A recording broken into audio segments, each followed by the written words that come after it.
ಹೆಣ್ಣು ಹೊನ್ನು ಮಣ್ಣು ಈ ಜಗತ್ತಿನಲ್ಲಿ ಏನೇ ಕ್ರೈಮ್ ಆಗಲಿ ಅದರ ಹಿಂದಿರೋದು ಈ ಮೂರೇ ಕಾರಣ.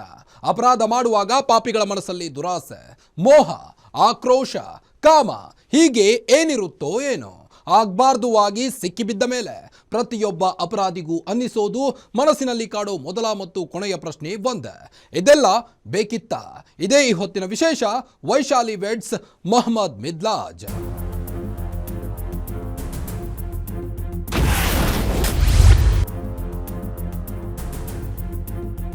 ಕರಾವಳಿಯಲ್ಲಿ ಕಳೆದ ಕೆಲವು ತಿಂಗಳಿನಿಂದ ಕಡಿಮೆಯಾಗಿದ್ದ ಲವ್ ಜಿಹಾದ್ ಕೇಸ್ಗಳು ಮತ್ತೆ ಗರಿಗೆದರಿವೆ. ಮಂಗಳೂರು ಬಳಿಯ ಮುಕ್ಕಾದಲ್ಲಿ ಕ್ರಿಮಿನಾಲಜಿ ಓದುತ್ತಿದ್ದ ಯುವತಿ ಮುಸ್ಲಿಂ ಯುವಕನನ್ನ ಪ್ರೀತಿಸಿ ಆತನ ಜೊತೆಗೆ ಕೇರಳಕ್ಕೆ ಹೊರಟು ಹೋಗಿದ್ದಾಳೆ. ಎತ್ತ ಮಗಳ ಪ್ರೀತಿಯ ಬಗ್ಗೆ ತಿಳಿದ ಪೋಷಕರು ಲವ್ ಜಿಹಾದ್ ಆರೋಪ ಮಾಡ್ತಿದ್ದಾರೆ. ಜೊತೆಗೆ ಇದರ ಹಿಂದೆ SDPI ಕೈವಾಡವಿದೆ ಅಂತ ಆರೋಪಿಸಿದ್ದಾರೆ. ಅದರ ಕಂಪ್ಲೀಟ್ ರಿಪೋರ್ಟ್ ಇಲ್ಲಿದೆ ನೋಡಿ. ಮೋಸ ಮಾಡಿ ಕರೆಕೊಂಡು ಹೋಗಿದ್ದವರು. ನಮಗೆ ನ್ಯಾಯ ಬೇಕು, ನಮ್ಮ ಮಗಳ ಬೇಕು. ಮಗಳ ನೆನಪಲ್ಲಿ ಕಣ್ಣೀರು ಹಾಕುತ್ತಿರೋ ತಾಯಿ, ಮಗಳನ್ನ ಹೇಗಾದರೂ ಮಾಡಿ ತಮ್ಮ ಬಳಿಗೆ ವಾಪಸ್ ಬರುವಂತೆ ಮಾಡಲು ದೇವರ ಮೊರೆ ಹೋಗಿರೋ ಪೋಷಕರು. NDPI ಕುಮ್ಮಕ್ಕಿನಿಂದ ಲವ್ ಜಿಹಾದ್ ನಡೆದಿದೆ ಅಂತ ಆರೋಪಿಸಿ ಸುದ್ದಿಗೋಷ್ಠಿ ನಡೆಸಿದ ಹಿಂದೂ ಜಾಗರಣ ವೇದಿಕೆ ಮುಖಂಡರು. ಈ ದೃಶ್ಯಗಳು ಕಂಡುಬಂದಿದ್ದು ಮಂಗಳೂರಿನಲ್ಲೇ. ಇದಕ್ಕೆ ಕಾರಣ ಮತ್ತೆ ಕೇಳಿ ಬಂದಿರೋ ಲವ್ ಜಿಹಾದ್ ಸದ್ದು.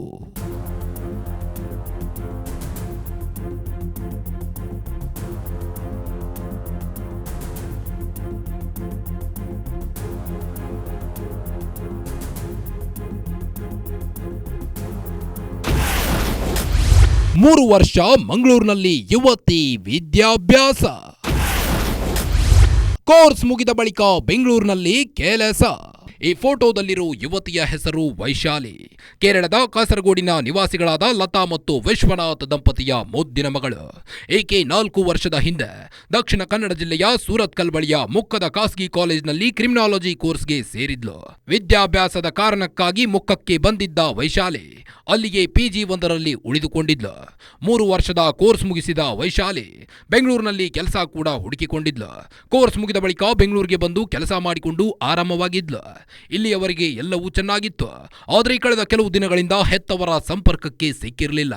ಹೀಗಾಗಿ ಆಕೆಯ ಕುರಿತು ವಿಚಾರಣೆ ನಡೆಸಿದ ಪೋಷಕರಿಗೆ ಶಾಕಿಂಗ್ ವಿಚಾರ ಗೊತ್ತಾಗಿತ್ತು.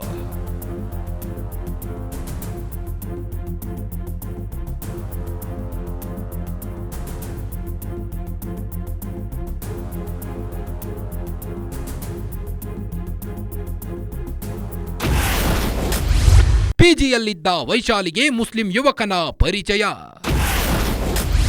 ಸೂರತ್ಕಲ್ನ ಆಭರಣ ಅಂಗಡಿಯಲ್ಲಿ ಯುವಕನ ಕೆಲಸ. ಕಾಸರಗೋಡ್ನಿಂದ ಬಂದು ಮುಕ್ಕದ PGಯಲ್ಲಿದ್ದ ವೈಶಾಲಿಗೆ ಸೂರತ್ಕಲ್ನ ಆಭರಣ ಅಂಗಡಿಯಲ್ಲಿ ಕೆಲಸ ಮಾಡ್ತಿದ್ದ ಮೊಹಮ್ಮದ್ ಮಿದ್ಲಾಜ್ ಅನ್ನೋ ಮುಸ್ಲಿಂ ಯುವಕನ ಪರಿಚಯವಾಗಿತ್ತು. ಈ ಪರಿಚಯ ಸ್ನೇಹಕ್ಕೆ ತಿರುಗಿತ್ತು. ಬಳಿಕ ಅದು ಪ್ರೀತಿಯಾಗಿ ಪರಿವರ್ತನೆಯಾಗಿತ್ತು. ಇಬ್ಬರು ಒಬ್ಬರಿಗೊಬ್ಬರು ಗಾಢವಾಗಿ ಪ್ರೀತಿ ಮಾಡೋಕೆ ಶುರು ಮಾಡಿದ್ರು. ಆಕೆ ಬೆಂಗಳೂರಿಗೆ ಬಂದು ಕೆಲಸಕ್ಕೆ ಸೇರಿದ್ರು ಕೂಡ ಇಬ್ಬರ ನಡುವೆ ಪ್ರೀತಿ ಇನ್ನಷ್ಟು ಗಾಢವಾಗಿತ್ತು. ಅಲ್ಲದೆ ಇಬ್ಬರು ದಾಂಪತ್ಯ ಜೀವನಕ್ಕೆ ಕಾಲಿಡೋಕೆ ನಿರ್ಧಾರ ಮಾಡಿದ್ರು. ಈ ಮೊಹಮ್ಮದ್ ಮಿದ್ಲಾಜ್ ಮೂಲತಃ ಕೇರಳದ ವಯನಾಡಿನವನು. ಕೊನೆಗೆ ಇಬ್ಬರು ಸೇರಿ ಒಂದು ನಿರ್ಧಾರ ಮಾಡಿದ್ರು. ಇದು ವೈಶಾಲಿ ಪೋಷಕರಿಗೆ ಶಾಕ್ ನೀಡಿದೆ.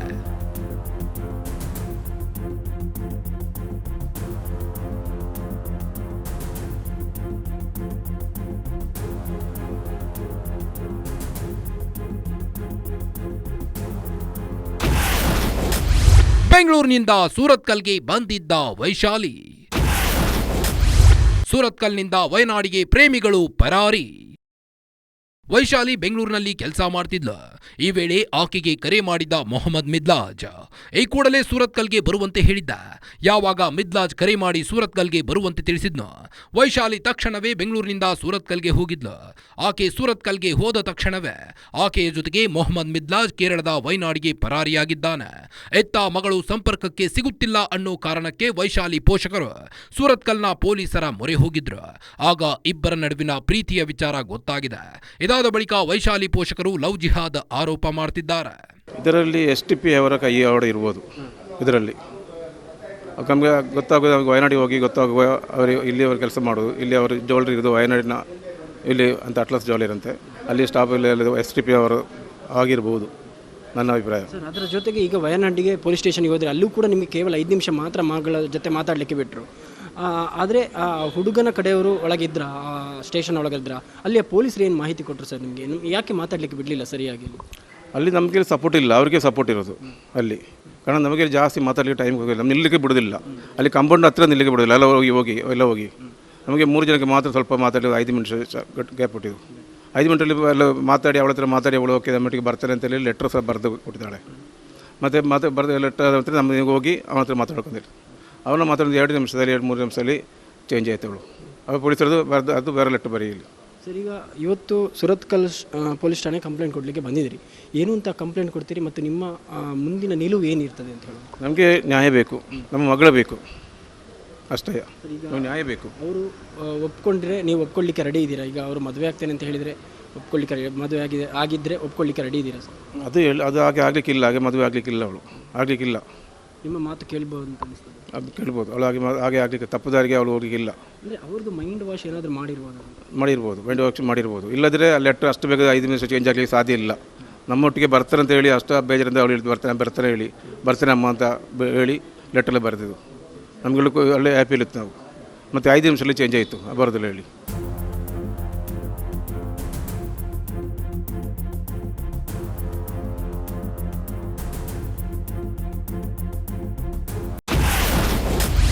ಲವ್ ಜಿಹಾದ್ ಕೇಸ್ಗೆ ಸಿಗ್ತಿದೆ ದಿನಕ್ಕೊಂದು ಟ್ವಿಸ್ಟ್.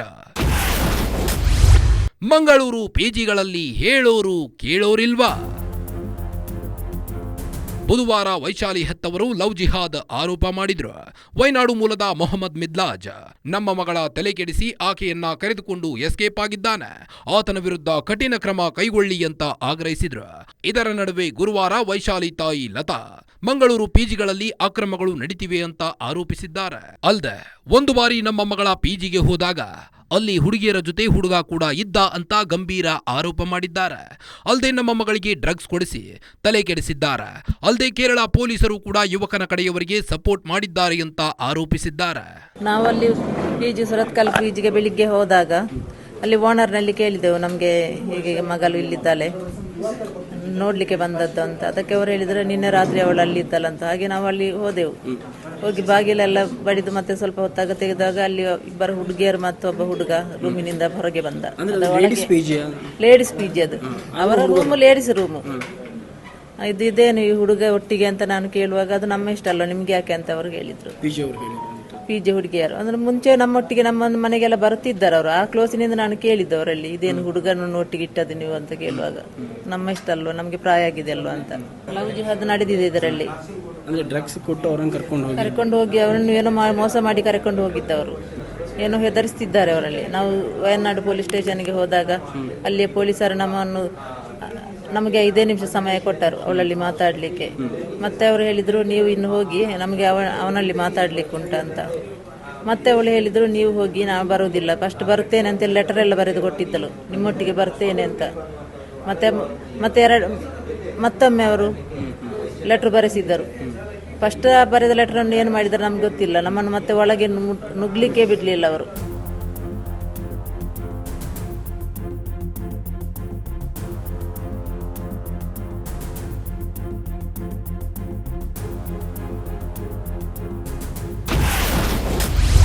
ಲವ್ ಜಿಹಾದ್ ಕೇಸ್ಗೆ ಹಿಂದೂ ಸಂಘಟನೆ ಎಂಟ್ರಿ. ಸೂರತ್ಕಲ್ನಲ್ಲಿ ಎಗ್ಗಿಲ್ಲದೆ ಸಾಗಿದೆಯಾ ಡ್ರಗ್ಸ್ ಮಾಫಿಯಾ? ಮುಸ್ಲಿಂ ಯುವಕ ಮೊಹಮ್ಮದ್ ಮಿದ್ಲಾಜ್ ಅನ್ನೋನು ಹಿಂದೂ ಹುಡುಗಿ ವೈಶಾಲಿ ಜೊತೆ ಎಸ್ಕೇಪ್ ಆಗಿದ್ದಾನೆ ಅಂತ ಗೊತ್ತಾದ ಬಳಿಕ ಈ ಕೇಸ್ಗೆ ಹಿಂದೂ ಜಾಗರಣಾ ವೇದಿಕೆ ಎಂಟ್ರಿ ಕೊಟ್ಟಿದೆ. ಕರಾವಳಿಯಲ್ಲಿ ಡ್ರಗ್ಸ್ ಮಾಫಿಯಾಗೆ ಅಡೆತಡೆಯೇ ಇಲ್ಲದಂತಾಗಿದೆ. ಪೊಲೀಸರು ಕೂಡ ಕಣ್ಮುಚ್ಚಿ ಕುಳಿತಿದ್ದಾರೆ. ಸೂರತ್ಕಲ್ನಲ್ಲಿ ಮುಸ್ಲಿಂ ಬಾಹುಳ್ಯ ಇರೋ ಪ್ರದೇಶಗಳಲ್ಲಿ ಕಂಡಲ್ಲಿ ಡ್ರಗ್ಸ್ ಸಿಗುತ್ತದೆ. ಆದರೆ ಹೇಳೋರು ಕೇಳೋರು ಇಲ್ಲದಂತಾಗಿದ್ದಾರೆ. ಕೇರಳದಿಂದ ಎಗ್ಗು ಸಿಗ್ಗಿಲ್ಲದೆ ಡ್ರಗ್ಸ್ ಪೂರೈಕೆಯಾಗ್ತಿದೆ. ರೈಲಿನಲ್ಲಿ ಡ್ರಗ್ಸ್ ಕಳ್ಳಸಾಗಣೆ ಮಾಡ್ತಿದ್ದಾರೆ. ಇದಕ್ಕೆ ಕಡಿವಾಣ ಹಾಕಬೇಕು ಅಂತ ಹಿಂದೂ ಜಾಗರಣಾ ವೇದಿಕೆ ಮುಖಂಡ ನರಸಿಂಹ ಮಾಣಿ ಆಗ್ರಹಿಸಿದ್ದಾರೆ. ನೋಡಿದಾಗ ನಾವು ಸ್ವಲ್ಪ ಅದನ್ನು ಹೇಳಬೇಕಾಗ್ತದೆ. ಯಾಕಂದರೆ ಪಿಜಿ, ಹೋಮ್ ಸ್ಟೇ ಮತ್ತು ಈ ಲಾಡ್ಜ್ಗಳು ಇದನ್ನು ನಾವು ಹೇಳಲೇಬೇಕಾಗ್ತದೆ. ಈಗ ಎಷ್ಟು ಕಾನೂನನ್ನು ಟೈಟ್ ಮಾಡಿದರೂ ಕೂಡ ಕಾನೂನಿನ ಕಣ್ಣನ್ನು ತಪ್ಪಿಸಿ ಈ ಅಕ್ರಮ ಚಟುವಟಿಕೆಗಳು ನಡೆದೇ ನಡೀತದೆ. ಅದಕ್ಕೆ ನಾನು ಹೇಳುವಂಥದ್ದು ಪಿಜಿ ಇದರ ರಿಜಿಸ್ಟರ್ಡನ್ನು ಪೊಲೀಸ್ ಇಲಾಖೆಯ ಸುಪರ್ದಿಗೆ ತರಬೇಕು. ಮತ್ತು ಹೋಮ್ ಸ್ಟೇ, ಮತ್ತು ನಾವು ಈಗ ರೂಮ್ ಕೊಡ್ತಾರೆ ಬೇರೆ ಬೇರೆ ರೀತಿಯಲ್ಲಿ ಅಲ್ಲಿ ಕೂಡ ಆಗ್ತಾ ಇದೆ. ಅದಕ್ಕೋಸ್ಕರ ಇದರ ಬಗ್ಗೆ ಇದನ್ನು ಕಾನೂನಾತ್ಮಕವಾಗಿ ಅದರ ಬಗ್ಗೆ ಕ್ರಮವನ್ನು ಕೈಗೊಳ್ಳಬೇಕು ಅಂತ ಹೇಳುವಂಥ ಒಂದು ಆಗ್ರಹವನ್ನು ಮಾಡ್ತಾ ಇದ್ದೇವೆ. ಮತ್ತು ಈ ರೋಡ್ ಬದಿಯಲ್ಲಿ ವಿಶೇಷವಾಗಿ ಡ್ರಗ್ಸ್ ದಂಧೆಯು ಎಷ್ಟು ಅದರ ಹಿಂದೆ ಬಿದ್ದರೂ ಕೂಡ ಡ್ರಗ್ಸ್ ಬೇರೆ ಬೇರೆ ರೀತಿಯಲ್ಲಿ ಅದರ ಬೇರೆ ಬೇರೆ, ಯಾಕಂದರೆ ಕೇಳಿದ್ರೆ ಈಗ ಕಾನೂನು ಇಲ್ಲಿನ ಕಮಿಷನರ್ ಅದನ್ನು ಹತ್ತಿಕ್ಕಬೇಕು ಅಂತ ದೊಡ್ಡ ಪ್ರಯತ್ನವನ್ನು ಮಾಡ್ತಾ ಇದ್ದಾರೆ. ಅವರ ಕಣ್ಣನ್ನು ತಪ್ಪಿಸಿ ಬೇರೆ ರೀತಿಯ ಪ್ರಯತ್ನವನ್ನು ಮಾಡ್ತಾ ಇದ್ದಾರೆ. ಈ ರೋಡ್ ಬದಿಯಲ್ಲಿ ಫ್ರೂಟ್ಸ್ ಎಲ್ಲ ಮಾಡುವಂಥದ್ದು, ತರಕಾರಿ ಮಾಡುವಂಥದ್ದು, ಅದರಲ್ಲಿ ಎದುರಲ್ಲಿ ಇಡ್ತಾರೆ. ಮತ್ತು ರೋಡ್ ಬದಿಯಲ್ಲಿ ಇದು ಪರ್ಫ್ಯೂಮ್ ಅದನ್ನ ಇಡ್ತಾರೆ. ಅದರಲ್ಲಿ ಎಲ್ಲದರಲ್ಲಿಯೂ ಎಲ್ಲವನ್ನ ಅವರು ಮಾಡ್ತಾರೆ ಅಂತಲ್ಲ, ಅದರಲ್ಲಿ ಆ ವ್ಯವಸ್ಥೆ ಇದೆ, ಅದನ್ನ ತನಿಖೆ ಮಾಡಬೇಕು ಅಂತೇಳಿ. ಅಂದರೆ ಒಂದು ಕಡೆ ಈಗ ವ್ಯವಸ್ಥಿತವಾಗಿ ಬರುವಂಥ ಶಾಲಾ ಕಾಲೇಜು ಅಥವಾ ಬೇರೆ ಇದನ್ನು ತಡಿಬಹುದು. ಈಗ ಕೇರಳ ಇರುವಂಥದ್ದೇ, ನಮ್ಮ ಜಿಲ್ಲೆಗೆ ಡ್ರಗ್ಸ್ ಬರುವಂಥದ್ದೇ ಕೇರಳದಿಂದ, ಅದನ್ನು ತಡಿಬಹುದು ಒಂದು ಗಡಿಯಲ್ಲಿ ತನಿಖೆ ಆದರೆ ಅದನ್ನು ಬೇರೆ ಬೇರೆ ರೈಲ್ನಲ್ಲಿ ಬರ್ತಾರೆ, ತರಕಾರಿ ಅಂಗಡಿ ಅಥವಾ ಫ್ರೂಟ್ಸ್ ಅಂಗಡಿ ಬೇರೆ ಬೇರೆ ಅದೆಲ್ಲ ಕಡೆಯೂ ಆಗ್ತಾ ಇದೆ, ಅದನ್ನು ತಡಿಬೇಕು. ಅದರಲ್ಲಿ ಕೂಡ ಈಗ ಸುರತ್ಕಲ್ಲಿನ ಬೇರೆ ಬೇರೆ ಭಾಗಗಳಿದೆ, ಅವರ ಬಾಹುಲ್ಯವುಳ್ಳಂಥ ಪ್ರದೇಶಗಳಿದೆ, ಅಲ್ಲಿ 100ಕ್ಕೆ 100 ಡ್ರಗ್ಸ್ ಈಗಲೂ ನಡೀತಾ ಇದೆ.